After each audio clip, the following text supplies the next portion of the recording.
जय हिंद दोस्तों, स्वागत है आप सबके अपने YouTube channel ranker study centre में। तो दोस्तों मैं हूं प्रदीप। तो अगर आपका भी 2 फरवरी के दिन मैथ का पेपर है ना, तो इस वीडियो को छोड़ के आपको नहीं जाना है। एक एक ऑब्जेक्टिव प्रश्न 2 फरवरी के दिन के लिए बहुत बहुत इंपॉर्टेंट है। इसमें जितना प्रश्न आपको बताने वाले हैं ना, सभी प्रश्न को बनाने के लिए बेहतरीन और लॉजिक से बनाएंगे। बेहतरीन न्यू कॉन्सेप्ट आपको सीखने को मिलेगा।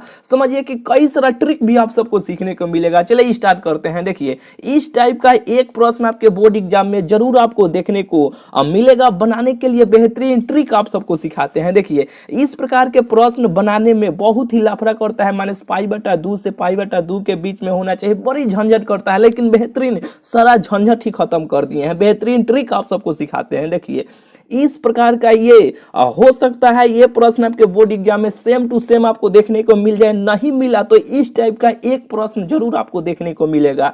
हो सकता है ये साइन इनवर्स के जगह पर कॉस इनवर्स भी रहे, टेन इनवर्स भी रहे। साइन यहाँ पे टेन इनवर्स रहेगा तो यहाँ पर भी टेन, यहाँ पे कोण के मान कुछ भी चेंज किया जा सकता है। बनाने के लिए बेहतरीन ट्रिक आप सबको सिखाते हैं। देखिए, जब भी इस प्रकार का प्रश्न आपको मिले, साइन इनवर्स साइन और इसका कोण पाई में कोई कांस्टेंट लगा हो, तो हमेशा एक काम कीजिएगा, ये कोण के मान को केवल पाई में से घटा लीजिएगा। इसका आंसर एक के बार में आपको निकल के चलेगा। ये कोण को केवल पाई में से घटा लीजिए तो कोण के मान कितना है, 4π/5 है, तो 4π/5 घटा लीजिए। इसका आंसर आपको निकल के चलेगा। बताने वाले हैं, वेट कीजिए। क्या ये पाई में से ये टेनों में रहेगा, कॉटों में रहेगा, सेकों में रहेगा, तो क्या पाई में से घटाएंगे? बताने वाले हैं, थोड़ा सा वेट कीजिए। देखिए, जब भी ध्यान दीजिएगा इस प्रकार के आपको प्रश्न मिले, साइन इनवर्स साइन और इसका कोण कुछ भी हो लेकिन पाई में होना चाहिए। पाई के साथ कोई कांस्टेंट कोई संख्या लगा रहेगा तो हमेशा पाई में से घटा लीजिएगा। पाई में से घटाएंगे तो देखिए यहाँ पे कुछ है, इसके नीचे कुछ नहीं है, तो एक छुपा है ना, तो 1 और 5 का हम लोग एलसीएम लेंगे तो क्या होगा, 5 होगा। 1 से 5 में भाग देंगे तो 5 होगा। 5 में पाई से गुना करेंगे तो 5 पाई हो जाएगा। बिल्कुल ये सब आपको बुझा रहा होगा। 5 से 5 में भाग देंगे तो 1 में 4 पाई से गुना करेंगे तो 4 पाई हो जाएगा। 5 पाई में से 4 पाई घटाएंगे तो 1 पाई हो जाएगा, यानी पाई अब बटा नीचे क्या है 5, तो π/5 यही क्या हो जाएगा, यही इस प्रश्न का उत्तर हो जाएगा। ऑप्शन नंबर डी हो जाएगा। बिल्कुल ये आप सबको पहले सिखाए थे। जो लंबे समय से इस चैनल के साथ जुड़े हैं ना, वो सब चीज जान रहे हैं कि क्या क्या ट्रिक सिखाए हैं। अभी और बेहतरीन आप सबको ट्रिक सिखाने वाले हैं। अभी तक इस चैनल से आप नहीं जुड़े हैं तो जुड़ सकते हैं। देखिए, ये वीडियो जैसे ही खत्म होता है, खत्म होने के बाद यूट्यूब पे लिखिएगा ITF objective trick ranker study centre, वो मेरा वीडियो आ जाएगा, देख लीजिएगा। इस प्रकार का जब भी प्रश्न आपको मिलेगा तो केवल पाई में से घटाइएगा। साइन इनवर्स साइन और इसका कोण पाई में कुछ भी रहे तो पाई में से घटा लीजिएगा। अगर कॉस में रहेगा तो 2 पाई में से घटाना है। ये सब जितना 6 गो त्रिकोणमितीय सूत्र होता है ना, ये सब पे एक बेहतरीन वीडियो बना दिए हैं, वो वीडियो देख लीजिएगा। ये वीडियो खत्म होने के बाद ITF ऑब्जेक्टिव ट्रिक लिखिएगा, वो मेरा वीडियो आ जाएगा, देख लीजिएगा। पहले से आप देखे हैं तो बहुत ही बेटर है। चलिए, ये बिल्कुल आपको ये प्रश्न आपको बुझा गया होगा। चलिए, दूसरा का नंबर प्रश्न देखिए। इस टाइप के प्रश्न ध्यान देने वाला बात है, कई सारे स्टूडेंट गलती कर बैठते हैं। देखिए, ये बाटा में ये सब के नीचे यहाँ पे 3 है। ये नहीं कि इसके कोण के नीचे ही 3 है, नहीं, ये सब के नीचे यहाँ पे 3 है। तो 3 क्या है, कांस्टेंट है। 3 संख्या, इस संख्या को कीजिए बाहर, तो ये संख्या बाहर आ जाएगा। तो 1 ऊपर कुछ नहीं तो 1 ले लेते हैं। 1 भागा यहाँ पे 3 कांस्टेंट है, बाहर आ गया, तो बचेगा क्या यहाँ पे d साइन 3x और बटा यहाँ पे dx, यही ना बचेगा। कहिएगा कि हाँ यही बचेगा, तो आप हमें केवल d साइन x भागा dx का सूत्र बताइए। इसका अवकलन क्या होता है? आप कहिएगा कि भैया cos x होता है, d साइन x भागा dx का सूत्र cos x होता है। तो यही सूत्र पे यह प्रश्न है ना, x के साथ कुछ हो लगा है उसे हमें कोई लेना देना नहीं है, ये बात ध्यान रखिएगा। तो साइन x का अवकलन क्या होता है, cos x होता है। तो cos x के साथ 3 लगा है तो लागने दीजिए। और हमेशा बात को ध्यान में रखिएगा, आप सबको बताए थे ना कि जब भी अवकलन के प्रश्न रहेगा तो x के साथ जो भी गुणक लगा रहेगा, गुणक कहिए यानी x का गुणांक कहिए या कांस्टेंट कहिए या कोई संख्या कहिए, कुछ भी कह सकते हैं, या यहाँ पे एक्स एक्स मिला, नीचे क्या नहीं मिला, 3 नहीं मिला, तो 3 क्या है, कांस्टेंट है, 3 को कीजिएगा बाहर। कहने का मतलब ये है ना मेरे भाई कि जब भी आपको अवकलन के प्रश्न मिलेगा और एक्स के साथ जो भी कांस्टेंट लगा रहेगा ना, उस कांस्टेंट से बाहर ही कीजिएगा गुना। तो पहले से यहाँ पे देखिए 1/3 पहले ही से बाहर है, 3 क्या है, कांस्टेंट है, 3 से आगे कीजिए यहाँ पे गुना। तो 3 से हम लोग करेंगे यहाँ पे गुना, इधर गुना का चिन्ह दे दीजिए, तो ये 3 और 3 कट जाएगा, तो बचेगा क्या, यही ना, cos 3x। यही इस प्रश्न का उत्तर ऑप्शन बी हो जाएगा। बिल्कुल ये आपको बुझा गया होगा। चलिए यहाँ पे तीसरा नंबर प्रश्न देखिए, केवल हमें cos x का अवकलन बताइए, इसका सूत्र बताइए। तो माइनस साइन x होता है, साइन x होता है, माइनस साइन x होता है, x के साथ कुछ हो लगा है, उससे हमें कोई लेना देना नहीं है। और हमेशा बात क्या ध्यान में रखना है कि x के साथ जो भी कांस्टेंट लगा रहेगा उससे आगे हम लोग करेंगे गुना। तो 2 से आगे कर लीजिए गुना, यही क्या हो जाएगा, यही इसका आंसर हो जाएगा, ऑप्शन डी हो जाएगा। बिल्कुल ये आपको बुझा गया होगा। चलिए बताइए चौथा नंबर प्रश्न का जवाब बताने का प्रयास कीजिए। कुछ स्टूडेंट कह रहे थे कि भैया आप इंग्लिश मीडियम में भी लिखिएगा, तो इंग्लिश मीडियम में भी आप लिख दिए हैं, ठीक है। इंग्लिश मीडियम वाला अपना इंग्लिश देख लीजिए, हिंदी मीडियम वाला हिंदी देख लीजिए। ये दोनों प्रश्न बहुत ही बेहतरीन है इस साल के लिए। देखिए संबंध की कुल संख्या पूछेगा, यानी संबंधों की कुल संख्या पूछा जाएगा। एक यहाँ पे देखिए फलनों की कुल संख्या पूछा जाएगा। ध्यान देने वाला बात है, रिलेशन की कुल संख्या और फंक्शन की कुल संख्या यहाँ पे पूछा जाएगा। दोनों प्रश्न सेम नहीं है। देखिए इतना इतना इतना में भिन्न संबंधों की कुल संख्या है, बताना है। 4 ऑप्शन दिया है, नॉन ऑफ दीज का मतलब होता है कि ये तीनों में से कोई नहीं, ठीक है।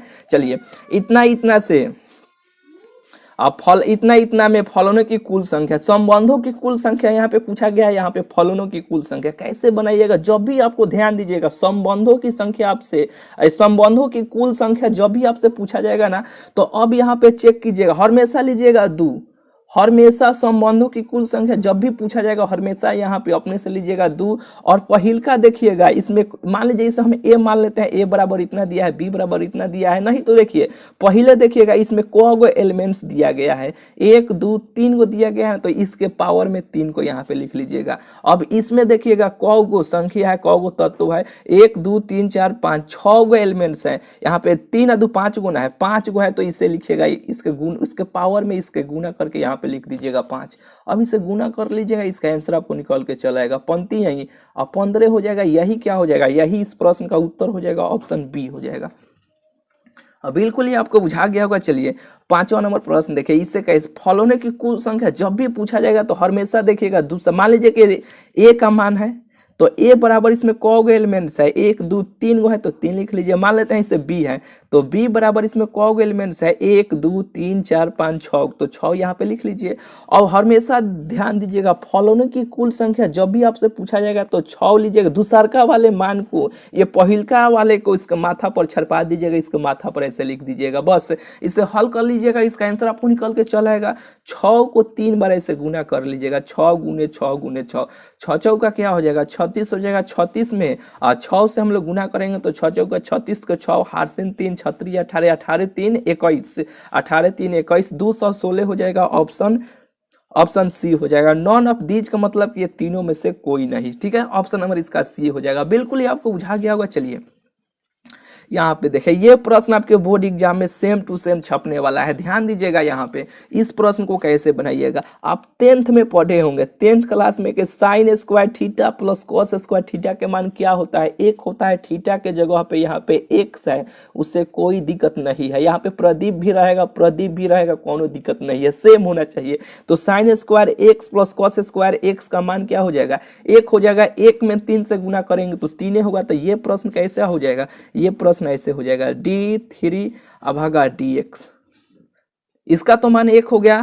ये प्रश्न ऐसे हो जाएगा कि नहीं, कहिएगा कि हाँ हो जाएगा। ये 3 संख्या एक कांस्टेंट है, कांस्टेंट का अवकलन 0 होता है, ऑप्शन डी हो जाएगा। बोलिए बुझाया कि नहीं, बिल्कुल ही आपको बुझा गया होगा। चलिए 7 देखिए, 8 देखिए, इसमें डी से ऊपर बारी बारी से गुना कर लीजिए, नीचे भी गुना कर लीजिए, अवकलन कर लीजिएगा, इसका आंसर आपको निकल के चला आएगा। देखिए ऐसे सबको बुझाएगा। यहाँ पे dx स्क्वायर अब भागा dx प्लस डी ई के पावर 3x और भागा dx और प्लस डी और साइन 3x और भागा यहाँ पे और dx हो जाएगा। बिल्कुल ही आपको बुझा रहा होगा। तो देखिए ये सूत्र पे प्रश्न है, ये आम वाला सूत्र आपको याद करवाए थे कि dx के पावर n अभागा dx का सूत्र क्या होता है। ये औरत है, इसके औरत के सर पे यानी मुड़ी पे ये टोकरी है, तो इस टोकरी को नीचे उतारिए, इस औरत के टोकरी में से एक आम को चुरा लीजिए। यही ना ट्रिक आप सबको सिखाए थे, कहिएगा कि हाँ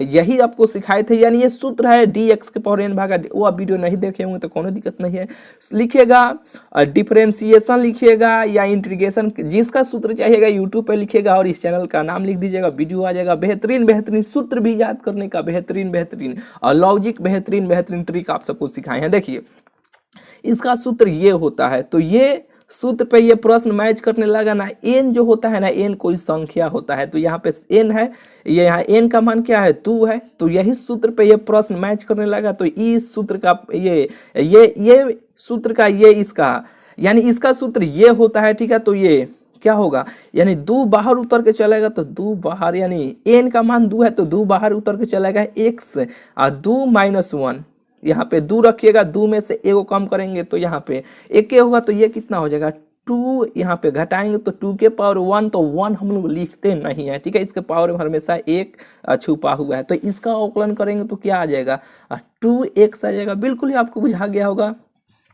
और प्लस देखिए डी ई के पावर एक्स भागा डी एक्स का सूत्र क्या होता है, ई के पावर एक्स ही होता है, यानी ये एक्स के साथ कुछ हो लगा उसे में कोई लेना देना नहीं है, ठीक है। तो ये क्या हो जाएगा ई के पावर एक्स ही हो जाएगा। और अवकलन के प्रश्न में हम लोग क्या करते हैं, एक्स के साथ जो भी कांस्टेंट लगा रहता है उस कांस्टेंट से हम लोग करते हैं गुना। ये कांस्टेंट भी कह सकते हैं, एक्स का गुणक भी कह सकते हैं, संख्या भी कह सकते हैं, या एक्स एक्स मिला, नीचे क्या नहीं मिला 3 नहीं मिला तो 3 से आगे कीजिए गुना। बिल्कुल ही आपको बुझा गया होगा। प्लस का चिन्ह यहाँ पे है, तो प्लस साइन का अवकलन क्या होता है कॉस एक्स होता है, एक्स के साथ कुछ लगा उसे में कोई लेना देना नहीं है। अब बस ध्यान में ये रखिएगा कि एक्स के साथ जो भी संख्या लगा रहेगा उस संख्या को बाहर कीजिएगा, उससे आगे कीजिएगा गुना। यही क्या हो जाएगा, यही इस प्रश्न का उत्तर हो जाएगा। बिल्कुल ही आपको बुझा गया होगा। बोलिए ये प्रश्न अब बना लीजिएगा कि नहीं, आप बिल्कुल आप बना लीजिएगा। चलिए यहाँ पे बना देते हैं, डायरेक्ट आपको बनाते हैं।